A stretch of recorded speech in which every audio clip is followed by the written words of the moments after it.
LBC. 8:36 to the London Borough, where dog owners will be urged to register their pets' DNA as part of a pilot scheme to try and wipe out the problem of dog mess across that borough. But which borough is it? Well, it's Barking, perhaps appropriately, Barking and Dagenham that's going to declare this war on inconsiderate dog owners. Let's speak with someone behind this. Councillor Darren Rodwell is the leader of Barking and Dagenham Council and joins me now. Councillor, in what ways will you be urging your residents to join in with this pilot scheme? Well, first of all, it's peer pressure. We're doing a 3-month pilot, free to residents. We've got the private company that's Prints that are actually administering this for us to give away that 1,000 free tests, and effectively after that we would expect other residents to come on board first of all, because we will be saying to our tenants in flats who don't have the right at the moment to have dogs in their flats, if they join the scheme, then they will, because most councils won't allow dogs in flats, and that goes for all different tenures. So we're hoping to bring it into the 21st century by using a method that says collectively we all have a responsibility to the area. But if I live in your borough and I don't live in council accommodation, I can't be forced to register my dog. You can't right now, but what we'd also be doing is saying that if you want to use one of the many green spaces we have that are community green spaces, then actually we would ask, well, we wouldn't ask, we'd be saying you would need to do this. How will you tell whether as I arrive at one of your green spaces, how would I be able to prove my dog had been registered? What would you be looking for? Well, as of April, every dog will have to be chipped by law.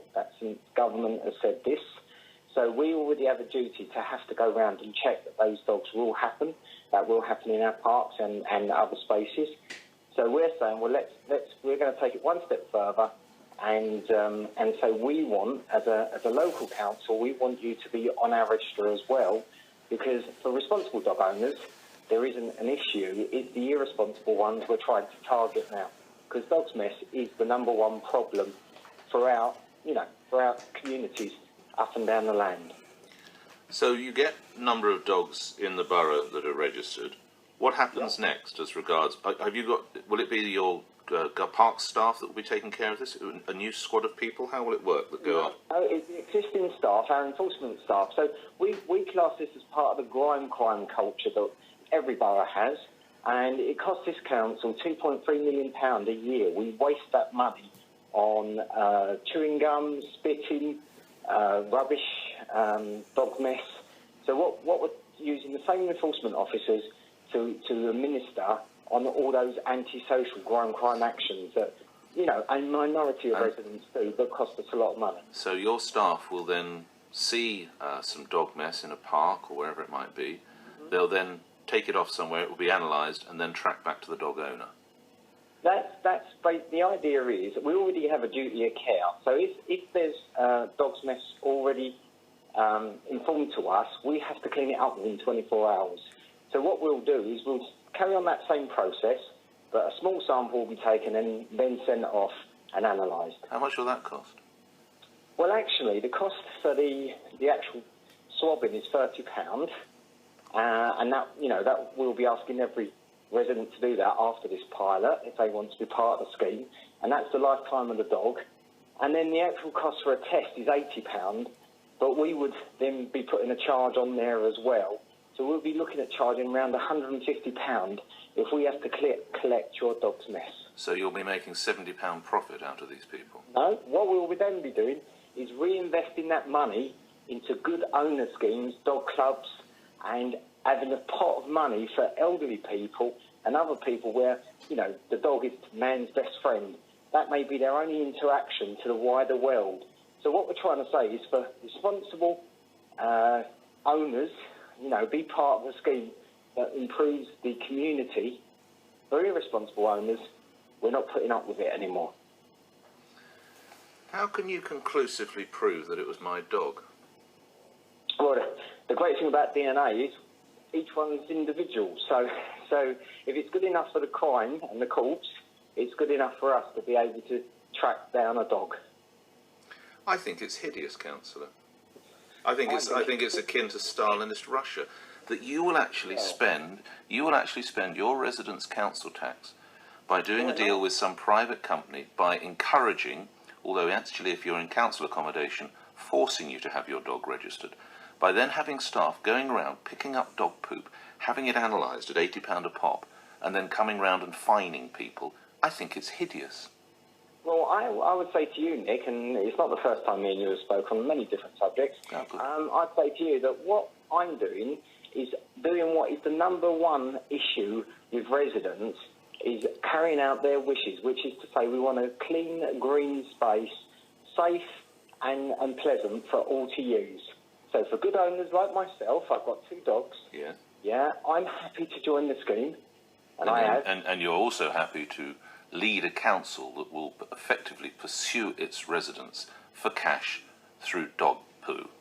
Well, at the moment, those same irresponsible residents are actually costing this council every resident here. Then nick them. Have undercover people wandering around the park, not necessarily in your uniform. I'm all for that. I want the problem of dog mess tidied up as much as, well, I don't have one anymore, he died a couple of years ago, but as much as any other dog owner, but not in this sinister, underhand, almost, well, it is state snooping fashion, analysing a dog's poop so you can get the owner and fine him or her. I think I've woken up in Russia. Well, with the greatest respect, Nick, what you've just said is the secret police of East Germany. So we don't need to do that. What we're trying to do is use a 21st century solution to an age-old problem. And an age-old problem of irresponsible dog owners, letting our area become messy. Well, no one wants that, Councillor. Thank you. Darren Rodwell is the leader of Barking and Dagenham Council, 842. Listening to that, Steve Jolly, who's a campaigner against camera surveillance and a spokesman for NoCCTV, the campaign against excessive use of surveillance cameras. This isn't a use of cameras, really, Mr. Jolly. It's another aspect of this. How do you react to what you've heard? Morning, Nick. Well, my first thoughts were that it's absurd and ridiculous. At first, I thought it was a spoof, a satire, especially with it being Dagenham, a Barking Council. And I thought, I had to do a double take and check that this was actually a genuine story. I mean, it is ridiculous. Council employing CSI-style crime forensics for a clamp down on turds. It's just absurd. It's also unworkable. I mean, it's relying on volunteers to sign up to this scheme, to have their dog DNA registered on a database. Presumably, those people that refuse to pick up dog poo won't be so keen to join the scheme. I mean, it falls flat on its face there, surely. I would have said it does, and I would have thought also, isn't there possibly an invasion of people's, what it's called, civil liberties, I would have thought. Well, absolutely. I mean, beyond the practicalities of whether it would work or not, in principle, it's simply wrong. There was a time when council officials and civil servants worked for us. They served us. They were public servants, civil servants. Increasingly, though, now they see the public as suspects, as wrongdoers, as criminals, or even the enemy. And I think you're right when you say this is all about the money. I mean, how much is the fine? £80 or higher than that? No, probably about £150. The cost of the test is £80, so the £70 will be, quotes, invested in local dog groups. You're right. We already know that councils are raising millions from traffic enforcement cameras for bus lanes and all sorts of minor traffic infringements which are not criminal offences. These are civil offences, and they're a cash cow for councils. And councils are just looking for all sorts of ways that they can plug their funding gaps. We'll leave it there. Steve Jolly is a campaigner against camera surveillance for the NoCCTV campaign. Thank you for that. We'll take your reactions. An absolutely incredible story also.